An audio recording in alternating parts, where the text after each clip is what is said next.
konten di kantor, sekarang membuat konten di rumah karena semuanya pergi. Ya beginilah kalau hidup masih numpang mertua ya teman-teman semuanya.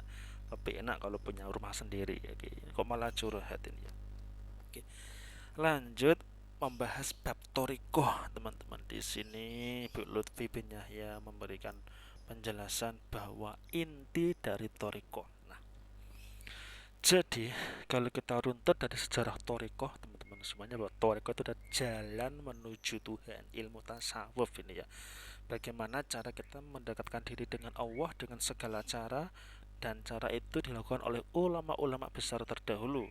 Ada yang mengikuti Syekh Abdul Qadir Jailani, ada yang mengikuti ulama-ulama yang lain teman-temanku semuanya. Torikoh tersebar di negara Indonesia terbentuk menjadi beberapa macam dan aliran. Ada torikoh Naksabandia yang dianut oleh penganut terkansus sholawat Habib Lutfi Pekalongan, itu torikot Naksabandia. Ada Qadiriyah wa Naksabandia, yaitu yang biasanya yang dibaca itu manaqib Syekh Abdul Qadir Jilani, yang penganut terbesarnya jamaah zikir Al-Khidmah yang berdiri di Pompes Kedinding Surabaya, yang pengikutnya sudah jutaan hingga dunia. Ada torikot Awaliyah, ada torikot Saziliyah, macam-macam lah teman-teman ada torikot. Tapi inti dari sebuah torikot itu apa? Yaitu menata hati, kolbun salim, hati yang bercahaya, hati yang bersih. Percuma kalian ikut torikoh, berzikir setiap hari, setiap malam, melakukan istighosa, melakukan tirakat, tetapi kalau belum bisa menata hati, di dalam hatinya masih ada rasa iri dengki. Tetangganya beli motor, tetangganya beli mobil, iri dan dengki. Tetangganya beli sesuatu yang mewah, iri.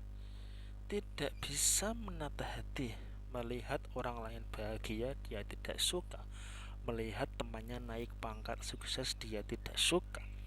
Yang dia suka hanyalah menyalahkan diri sendiri, menyalahkan orang lain, suka ngeresulo, suka mengeluh.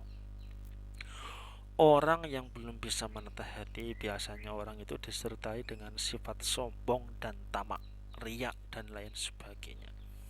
Maka dari itu inti dari toreko adalah bagaimana kita bisa mendekatkan diri dengan Allah tanpa embel-embel pahala. Contoh, ada seorang ustadz atau kiai memberikan pengajian. Amalkan ini, baca sholawat 100 kali, baca surat ini, maka rezekimu akan lancar, maka kamu akan kaya raya. Bacalah surat ini, bacalah mungkin ijazah-ijazah yang lain. Kalau niat kamu hanya ingin mencari harta, maka itu tidak akan ada nilainya. Tetapi kalau kamu meniatkan diri membaca amalan tersebut lillahi ta'ala, karena hanya semata-mata mengharapkan ridho dari Allah, itu insya Allah akan mendapatkan pahala jika kalian ikhlas.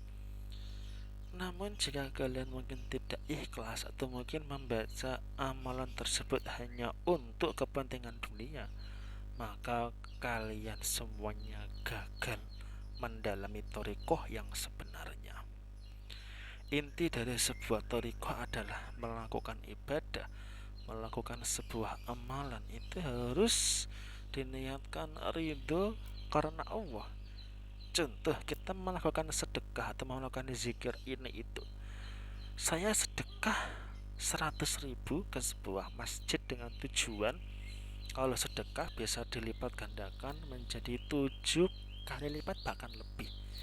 Hitung-hitungannya, apakah kita akan mengharapkan 700.000 akan menjadi 70 juta mungkin? Ya bukan seperti itu. Kalau kalian mengharapkan balasan dunia, tidak akan kita capai secara nalar dan logika. Apalagi kalau kalian pengangguran, gak pernah kerja, tetapi membaca zikir-zikir tersebut namun tidak ada usaha, buat apa? Itulah pentingnya tirakat dan doa dan usaha teman-teman semuanya. Maka dari itu inti dari torikoh pesan dari Habib Lutfi bin Yahya adalah jauhilah sifat sombong, jauhilah sifat tercela, jauh. Kita harus bisa menjauhi maksiat-maksiat yang ada di dunia. Seperti perintah Habib Lutfi, kita harus bisa menjadi pribadi yang bersih dari sifat iri dengki, menata hati, menata iman, dan jangan lupa kita harus selalu mendekatkan diri kepada Allah dengan cara sholat dan lain sebagainya. Itulah inti dari thariqah tasawuf yang bisa saya sampaikan. Semoga bisa bermanfaat untuk kalian semua. Sampai jumpa. Assalamualaikum warahmatullahi wabarakatuh.